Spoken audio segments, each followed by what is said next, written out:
Assalamualaikum warahmatullahi wabarakatuh.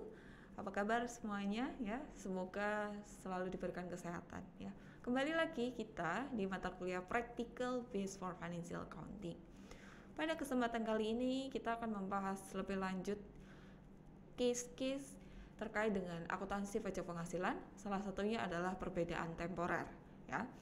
Perbedaan temporer di sini muncul ya ketika terdapat suatu perbedaan antara aset atau liabilitas pajak tangguhan. Ya, semua perbedaan temporer kena pajak diakui sebagai liabilitas pajak tangguhan. Nah, ini contohnya. Kecuali jika timbul perbedaan temporer kena pajak yang berasal dari. Jadi, ada kasus-kasus tertentu. Yang pertama, pengakuan awal goodwill ya. Yang kedua, pada saat pengakuan awal aset atau liabilitas dari suatu transaksi. Transaksi yang mana ya? Nah, transaksi yang satu tidak mempengaruhi laba akuntansi dan laba kena pajak. Lalu yang kedua, kita bisa kategorikan sebagai non transaksi kombinasi bisnis. Perbedaan temporer kena pajak dengan investasi pada entitas anak, cabang, dan entitas asosiasi, serta pengaturan bersama, maka liabilitas pajak tangguhan harus diakui sesuai dengan paragraf 39 pada PSAK yang mengatur tentang akuntansi pajak penghasilan. Kapan muncul perbedaan temporer? Nah, pertanyaannya itu.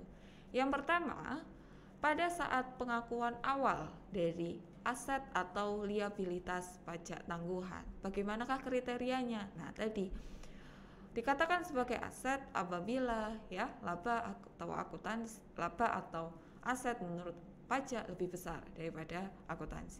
Kalau kurang dari bagaimana, Bu? Kita bisa kategorikan sebagai liabilitas.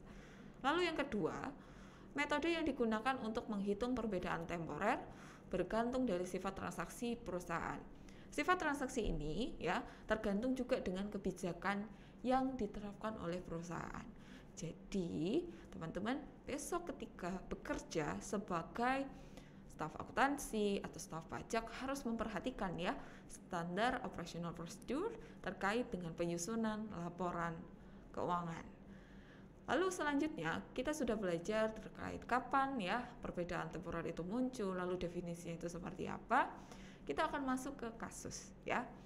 Sekarang PT Mitra melaporkan penghasilan sebesar 260.000 dan beban sebesar 120.000 untuk 3 tahun periode usahanya. Untuk tujuan pajak, penghasilan yang diterima sebesar 200.000, 300.000 dan 280.000. Bagaimanakah ya dampak ya dan pelaporannya dalam laporan keuangan itu seperti apa? Oke.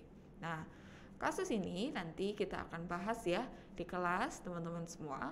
Persiapkan, yang perlu dipersiapkan adalah kalkulator serta referensi yang terkait dengan akuntansi pajak penghasilan, terutama Undang-Undang Nomor 28 dan 36. Jadi seperti itu ya teman-teman semua terkait dengan perbedaan temporer.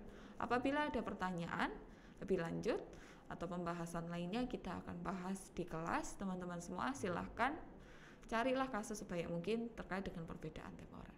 Jadi sekian dulu dari saya. Wassalamualaikum warahmatullahi wabarakatuh.